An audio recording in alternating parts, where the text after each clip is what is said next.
terburu-buru ambil kitabnya yang diperkirakan yaitu fikih, naut dapatnya uskuliah, datang pas mari, pas datang pas Pak, jam 2 siang dari Purwokerto, yaitu Gunung Minggu Karangsari. Ya mudah bisa nyampe di hadapan kita semua. Baik, insyaallah untuk kajian pada sore ini yaitu akan kita sampaikan dari kitab Uskuliah, dan akan kita lanjutkan yaitu hadis yang ke 27. Sebab kemarin 26 telah kita sampaikan. Hadis yang ke-27 ini dari Ikrimah Maula Ibni Abbas. Maula itu dalam pengertian yang biasa melayani. Jadi bukan pembantu, tapi yang biasa melayani. Kalau di pondok-pondok biasa ada si kacung, ada kiai, ada si kacungnya yang biasa melayani kiai. Itu namanya maula. Ini dari Ikrimah, seseorang yang bernama Ikrimah yang dia biasa melayani Ibnu Abbas radhiyallahu taala anhuma. Qala, dia berkata, qala Rasulullah sallallahu alaihi wasallam, idza kana yaumal qiyamah, ketika nanti pada hari kiamat, satarallahu taala baina abdin wa baina kullin nas, bahwa Allah Subhanahu wa taala akan menutupi atau akan mensatar, yaitu akan menghijabi antara seseorang dengan orang lain. Walaupun ketika manusia nanti dibangkitkan dari alam kubur bersama-sama di tempat yang sama yang dikenal dengan padang mahsyar, tapi ketika seseorang dia dihitung amal-amalnya oleh Allah Ta'ala, maka tidak ada yang bisa mendengar, tidak ada yang bisa melihat kecuali yang Allah Subhanahu wa Ta'ala izinkan. Pada dasarnya Allah akan tutup seseorang, kemudian akan dihisab oleh Allah Ta'ala. Tapi pada suatu saat Allah pun akan membuka kebaikan orang-orang tertentu di hadapan semua makhluk Allah di padang mahsyar. Sebaliknya terkadang Allah pun akan membuka aib seseorang di hadapan semua makhluk di padang mahsyar itu. Tapi secara keumuman bahwa setiap seseorang itu akan dihijabi, akan ditutup dari pandangan orang lain. Kemudian ketika seseorang sudah ditutup, tidak bisa dilihat, tidak bisa didengar oleh orang lain di padang mahsyar ini, kemudian Allah menyadarkan kepadanya, yaitu kitabun hasanatihi, kitab atau tulisan-tulisan yang berisikan kebaikan-kebaikan orang tersebut akan disodorkan. Fayaqrahu, kemudian Allah yaitu memerintahkan, bacalah ini kitab, yaitu kitab yang berisi kebaikan-kebaikan seseorang. Fayaqulullahu ta'ala, setelah si hamba ini membaca, Allah berfirman, mataro, bagaimana pandangan kamu? Fayaqulu arah hasanatin kafirah, ya Allah, aku melihat dalam kitab ini kebaikan-kebaikan yang begitu banyak sekali. Kemudian Allah berfirman lagi, hal naqasa minha syai', adakah kebaikan yang terlewatkan sehingga terkurangi sedikit pun dari kitab ini yang telah engkau lakukan di alam dunia? Fayaqul la, dia menjawab, tidak ada ya Allah. Semua kebaikan yang aku lakukan di masa hidup di alam dunia semua tercantum dalam kitab ini. Jadi ibu jangan merasa kecil hati. Nanti di yaumul qiyamah ketika dihisab, setelah ditutup dari orang lain, nanti kitab kita akan disampaikan, diberikan, tolong dibaca kitab ini. Ya Allah, ini kebaikan yang banyak. Adakah kebaikan yang terkurangi? Dicari dulu ngaji di An-Nur, wah ada semua. Nggak ada yang lepas atau tertinggal atau terkurangi sedikit pun nggak ada. Ngaji di An-Nurnya, di Sunda Kelapanya, di sininya, sedekahnya, berbuat baiknya, semua ada semua. Dari A sampai Z tidak ada sedikit pun yang tertinggal dalam kitab itu. Maka ketika ditanya oleh Allah, adakah sedikit pun terkurangi kebaikan-kebaikanmu yang telah engkau lakukan di alam dunia? Dia jawab, lah, tidak ada. Kemudian setelah itu Allah sodorkan kepadanya kitab sayiatihi, yaitu tulisan-tulisan yang berisikan keburukan-keburukan. Tadi kan khusus kebaikannya saja, semuanya tertulis. Dan yang kedua, diberikan kitab yang berisikan keburukan. Kemudian Allah perintahkan baca itu kitab. Kemudian ia baca dengan teliti sampai dia nangis. Allah berfirman, "Mataro, apa yang kau lihat, engkau perhatikan dalam kitab ini?" Kemudian dia menjawab, "Ara sayyi'atin katsirah, ya Allah, begitu banyak keburukan-keburukan yang aku lakukan yang telah tertulis dalam kitab ini." Wa yaqulullah, kemudian Allah bertanya, "Ata'rifuha, apakah engkau mengakuinya?" Kemudian dia menjawab, "Na'am, ya Allah, benar, aku telah melakukan ini." Di sisi satu, kebaikannya semuanya tertulis rapi, begitu banyak. Tapi dalam kitab sebelahnya, kalau neraca lajur ada debit kreditnya, di kreditnya semua keburukannya pun ada, tanpa sedikit pun keburukan yang terlewatkan. Dari masjid, ngaji, kebaikan, pulang ke rumah, ghibah, ada juga disusul.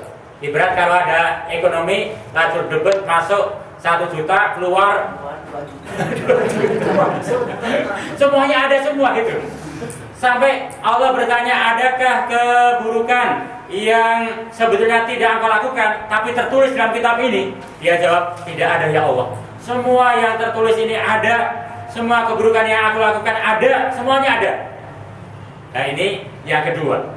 Kemudian setelah itu kitab dicabut lagi, kemudian la summa yadfa'u ilaihi rik'atan, Allah berikan kepadanya kitab secara sempurna, tapi setelah rik'ah itu telah diperbaiki.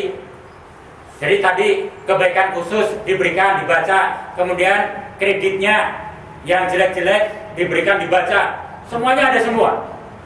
Tapi setelah ditarik oleh Allah, dikoreksi oleh Allah, dirubah oleh Allah, kemudian diberikan lagi yang baru, dikasihkan lagi. Ini sekarang baca yang terakhir kali. Kemudian dia setelah membaca, dia dapati begitu banyak kebaikan. Kemudian Allah bertanya, "Mataro, bagaimana pandangan kamu tentang ini kitab yang terakhir yang telah aku revisi ini, telah aku perbaiki ini?" Dia menjawab, "Ara hasanatin katsirah, ya Allah, di sini banyak kebaikan-kebaikan yang saya tidak tahu dari mana ini kebaikan." Jadi ada kebaikan-kebaikan yang muncul yang tadi hanya istilahnya 90, tahu-tahu jadi 200, kaget dia. Tadi yang pertama saya baca hanya sekian, tapi ini tambah banyak sekian. Ada pun tentang kejelekan-kejelekan tadi sekian banyaknya, sekarang telah berkurang sekian. Dia kaget dia.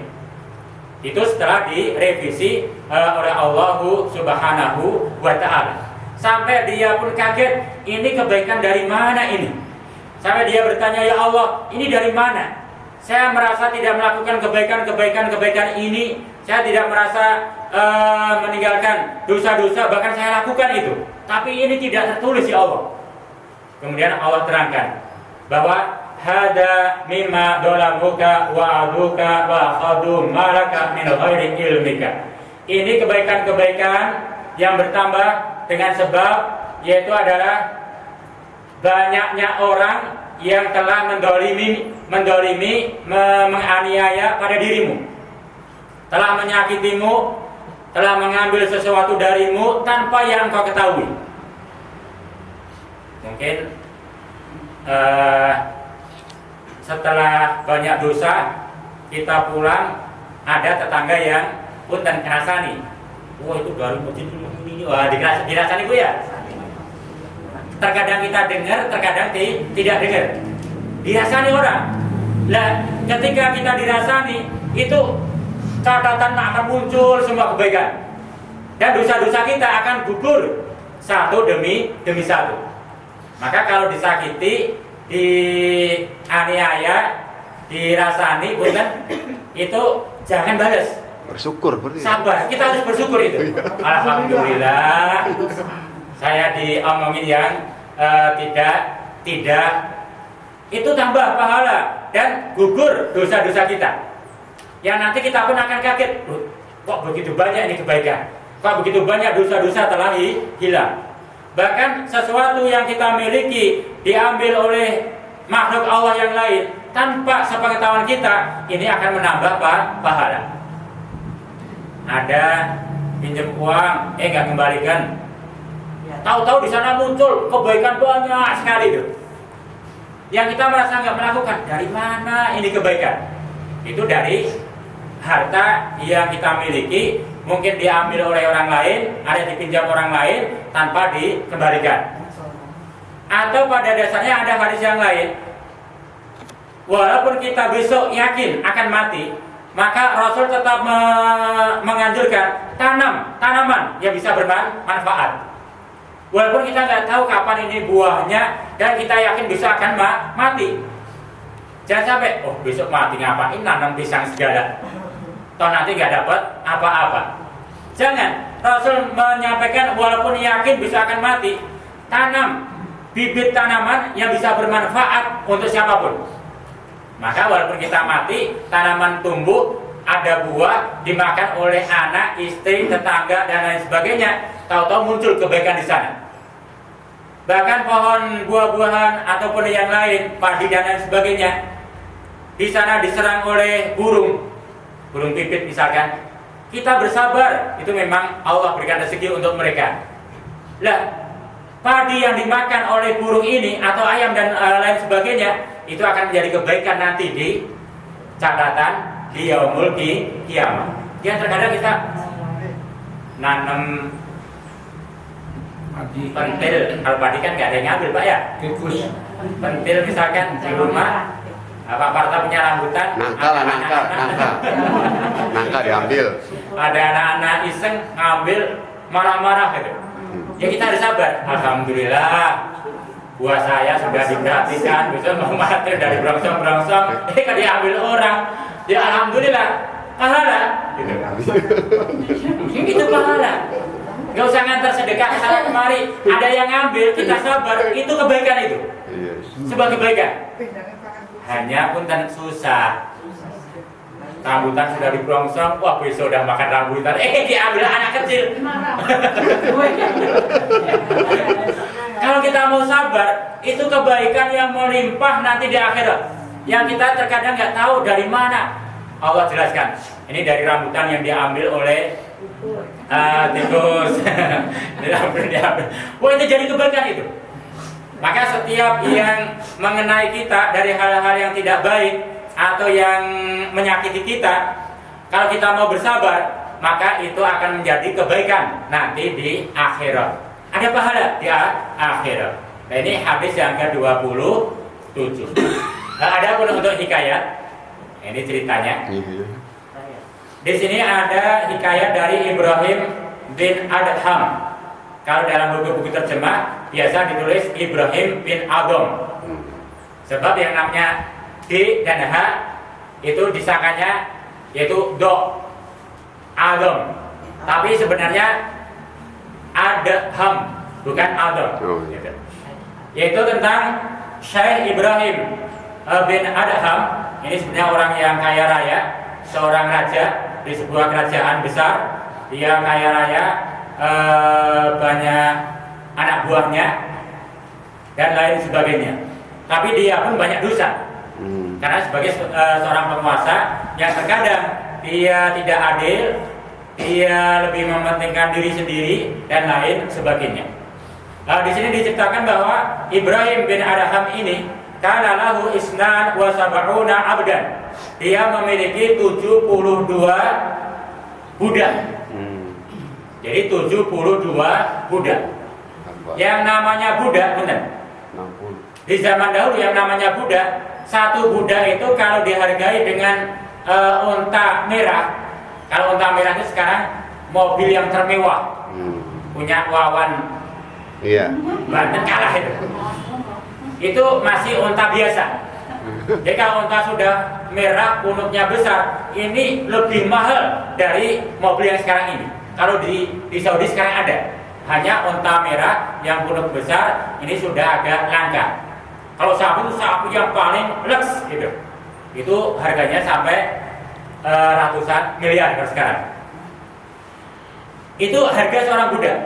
Bahkan kalau misalkan ini budak masih muda, kalau laki-laki tenaganya kuat, kemudian ada yang menawar dan dia sangat butuh, itu harganya selangit sudah. Nah, apalagi kalau budaknya seorang wanita masih muda, cantik lagi. Wah, itu harganya bisa selangit. Itu di zaman dahulu sebelum Islam datang masih ada perbudakan.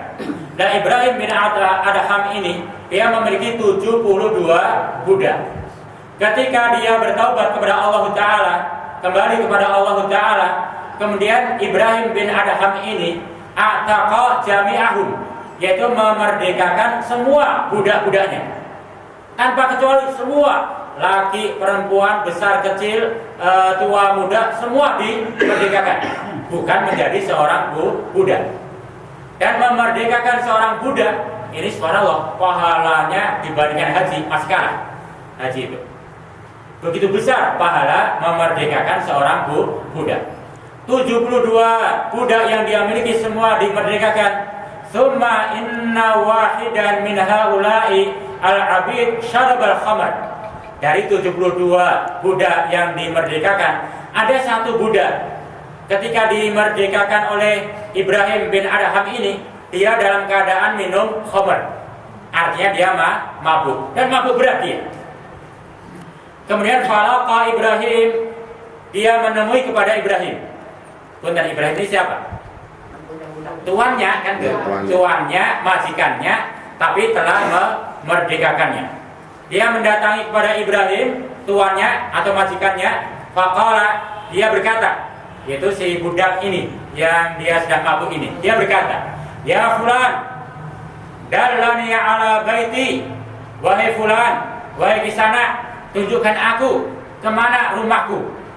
Aku seorang budak telah dimerdekakan oleh tuanku. Sekarang aku mau pulang ke rumahku. Tunjukkan di mana rumahku. Itu yang diminta itu adalah ya majikannya sendiri. Iya, padahal dia nggak sadar. Mabok ini. Sebab dia sedang mabuk. Qala na'am. Oh baiklah, kata Ibrahim bin Adham. Baiklah, saya tunjukkan. Kemudian fadallahu ila maqbarah minal maqabir. Dia diajak, bahkan kuda si tuannya ini disuruh dinaiki oleh si budaknya. Sedangkan Ibrahim yang dia seorang raja kaya raya, yang dia telah taubat kepada Allah, dia nuntun kudanya. Itu pernah dilakukan oleh Rasul kepada maulanya. Dituntun, dia sambil mabuk di atas kuda, dibawa ke makbarah, ke pekuburan. Tapi walaupun dia mabuk berat, dia masih sadar dia. Falamma ra'a asukron, ketika si pemabuk ini bisa melihat al-maqabir, bahwa yang dia lihat adalah makbarah, kuburan, maka darabahu darban syadidan, langsung dipukul buas dengan pukulan yang keras sampai berdarah. Yang dipukul siapa? Majikannya. Iya, majikan. Ini kalau bahasa kita, wah kurang ajar pisan ini. Tapi sabar Ibrahim ini. Iya, iya. Sudah budak dimerdekakan, sekarang malah minta diantar, mukul lagi, gitu kan? Qala qultu dallani ala baiti wa anta tadallani ila maqbarah. Gimana sih kamu? Kata bahasanya gitu. Aku minta diantar ke rumahku, aku ingin pulang, sedangkan engkau malah mengantar aku ke pekuburan. Kata si budak tadi.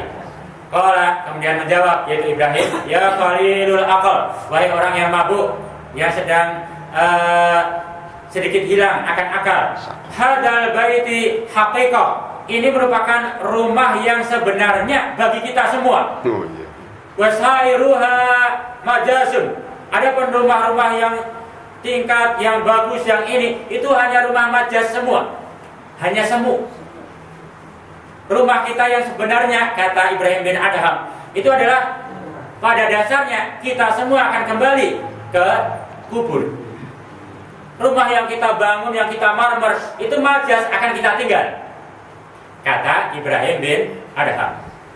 Kemudian dengan jawaban ini, si pemabuk ini marah lagi, ambil semedi as-saut, kemudian dicambuk berkali-kali si majikannya ada. Ketika dicambuk malah mendoakan, mudah-mudahan Allah mengampunimu. Cambuk lagi mendoakan, mudah-mudahan Allah mengampunimu. terus dicambuk, semakin mendoakan, mudah-mudahan Allah mengampunimu. Ini kayaknya nggak ada Bu ya? Baru rambutan satu diambil anak kecil. Yang punya pentil Bu, satu dia diambil anak kecil sudah ini. Apalagi dicambuk, ini penting nggak? Semakin dicambuk, mudah-mudahan Allah mengampunimu. Terus demikian. Itu di depan pekuburan. Suatu saat ada orang yang melintas. Kemudian orang yang melintas ini berkata, "Ya fulan, kenapa engkau mencambuk apa? Melecut, yaitu majikan kamu sendiri yang telah memerdekakan kamu," kata orang yang lewat. Ada orang yang pertama lewat ngasih tahu, dia belum ngeh, masih dicambuk terus. Bukannya kesakitan, dia tetap sabar menahan sembari mendoakan, mudah-mudahan Allah mengampuni kamu. Kemudian datang orang yang kedua lewat ngasih tahu, "Ya fulan, ini majikan kamu yang telah memerdekakan kamu, kenapa engkau cambuk ini?" Baru dia sadar. Ketika dia sadar, dia turun dari kudanya, kemudian malah berkata kepada yaitu majikannya, "Ya fulan, ya tuan, kenapa setiap kali aku cambuk engkau malah mendoakan aku? Aku sakiti engkau malah mendoakan aku," kata si budak ini. "Seharusnya engkau marah kepadaku ya Tuhan." Apa jawaban Ibrahim bin Adham? "Setiap kali engkau mencambuk aku, maka pahalaku akan bertambah, dosaku berkurang. Maka alhamdulillah saya bersyukur, dan balasan syukur saya mendoakan engkau supaya Allah memberikan hidayah kepadamu. Mudah-mudahan Allah mengampuni akan dosa-dosamu." Semakin dicambuk memberikan kebaikan kepada majikannya, tambah pahala, dosa hilang. Balasan syukurnya adalah mendoakan doa yang baik. Baru akhirnya sadar, ini cerita bahwa gambaran seorang yang pembesar, tapi ketika dia mau tobat kepada Allah Subhanahu wa Ta'ala, sekalipun dia mendapat kesakitan, dia tetap bersabar dan mendoakan kepada Allah kepada orang yang mendolimi dirinya. Nah, ini satu pelajaran yang sangat penting sekali, yang sangat bagus sekali dalam membentuk kepribadian seorang muslim. Maka dalam khutbah Jumat saya sampaikan bahwa innamal mu'minuna alladzina idza dzukirallahu wajilat qulubuhum. Orang yang beriman itu adalah salah satunya adalah dia harus berbeda dengan orang-orang yang hati mereka ada penyakit. Antara sebelum dan sesudah sholat ini harus ada perbedaan.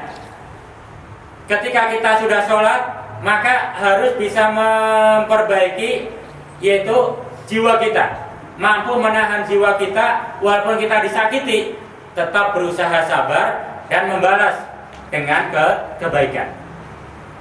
Dan para ulama yaitu ahlul hikmah menyatakan, ketika seseorang dia disakiti oleh orang lain, kemudian dia membalas dengan kesakitan, maka kedua-duanya sama-sama sakit. Maka seorang muslim yang dia menyadari bahwa kehidupan yang sebenarnya, rumah yang sebenarnya adalah di negeri akhirat sana, ketika dia didolimi, dia disakiti, maka dia akan bersabar dan dia mendoakan yang baik kepada orang yang mendoliminya. Itu pelajaran dalam hikayat atau kisah dalam hadis yang ke-27 ini. Ya mudah-mudahan ini kita sampaikan, kita bisa mengambil ibrah pelajaran. Nanti setelah pulang mungkin ada yang nyakiti, ada yang ngerasani, atau mungkin ada yang lain. Terima kasih. Atau mungkin dalam konteks satu keluarga, kakak, adik dan lain sebagainya, mungkin ada hal-hal yang kita tidak suka, mungkin harta kita diambil atau ini dan ini dengan alasan ini dan ini. Maka kita yang sholat, yang sadar bahwa kita ini sudah sholat, maka kita hendaklah tetap bersabar. Mudah-mudahan itu menjadi tabungan kita, kebaikan kita nanti di akhirat, dan menjadi tabungan kita sebagai penghapus dari segala dosa-dosa yang kita lakukan. Nah, ini hadis yang ke-27. Sebenarnya ada satu kisah lagi, hikayat lagi terkait dengan Ibrahim bin Adham ini, tapi kayaknya waktu sudah dekat sekali. Mungkin lebih baik kita gunakan untuk tanya jawab. Silakan, mangga para ibu, para bapak, kalau ada yang ditanyakan. Satu dahulu dari saya, kurang dan lebihnya mohon maaf. Akhirnya, assalamualaikum warahmatullahi wabarakatuh. Assalamualaikum warahmatullahi wabarakatuh. Waalaikumsalam. Kan ada 4 kehidupan tentunya. Kehidupan alam rohim, alam dunia, alam barzah, alam akhirat. Nah, yang saya ingin tanyakan, kehidupan di alam barzah itu apakah sama dengan kehidupan alam dunia? Atau bagaimana itu? Coba. Udah. Udah ya itu. Kalau ditanyakan apakah sama, bahwa alam setelah kematian ini termasuk alam gaib. Dan kita tidak diperintahkan untuk sibuk mencari bagaimana nanti dikubur dan di alam akhirat sampai di padang mahsyar. Kecuali kita telah mendapatkan kabar dari Allah, baik melalui Al-Quran ataupun sunnah Nabi, nanti dikubur ada begini-begini, di alam setelah dibangkitkan ada begini-begini. Contoh ini nanti akan dikasih kitab tulisan. Sudah kita yakini akan diberi kitab tulisan tentang semua amal kita. Kita nggak usah sibuk nanti kitabnya warnanya apa, besar atau kecil, nggak usah itu udah. Jangan yang tidak diterangkan tentang perkara gaib nggak usah kita tanyakan. Cukup kita imani. Kemudian kalau kita bisa beramal yang lebih baik, beramal sebagai persiapan nanti di yaumul kiamah. Maka yang terpenting pada saat ini kita hidup di dunia, cari bekal sebanyak mungkin supaya nanti selamat di akhirat. Itu yang terpenting. Tapi ada siksa kubur nggak? Ada. Ada. Di alam barzah. Di alam barzah ada siksanya, ada nikmatnya. Maka ketika dapat di sana ada nikmat, di sana ada siksa kubur, maka yang kewajiban kita adalah bagaimana agar kita bisa mendapatkan nikmat kubur dan jauh dari siksa kubur. Itu ada amal-amal. Itu yang kita harus sibuk ketika hidup di alam dunia ini. Ya tadi yang kedua tadi. Assalamualaikum warahmatullahi wabarakatuh. Itu tadi Ustaz nyinggung utang Ustaz. Itu ya ada baca atau apa. Bunyinya begini tadi. Senanglah kalau diutangi oleh seseorang. Apalagi kalau orang itu nggak bayar-bayar. Gitu. Jadi harus senang gitu. Seperti tadi kisahnya. Dia harus senang. Kenapa senang? Karena itu seolah-olah nanti tiap hari itu umpamanya utangnya 100.000 umpamanya. Lalu enggak bayar-bayar. Udah aja tidak usah ditagih. Kata itu sama dengan beramal setiap hari 100.000. Nah itu gimana? Bisa dijelaskan? Itu bukan hadis, bukan Quran. Itu merupakan kalam ahlul hikmah. Itu ucapan para ulama ahlul hikmah. Dan itu ada benarnya. Sebab harta kita baik diambil secara paksa yang tidak kita ketahui atau diambil dengan utang dan lain sebagainya, kemudian tidak bisa membayar, bahkan kita mengikhlaskan, maka ibarat itu setiap hari kita telah sedekah sebanyak itu kepada orang itu. Maka nanti pahala yang di sana yang kita seakan-akan nggak pernah beramal, tahu-tahu numpuk sabari sedekah sekian-sekian. Ini dari mana? Nah, diingat, dulu ada yang utang ini. Itu akan kelihatan. Itu artinya menjadi tabungan kebaikan untuk di akhirat nanti. Iya, Mas. Itu ucapan yang bagus, yang bijak. Itu para ulama yang bijak. Itu ahlul hikmah. Kalau kita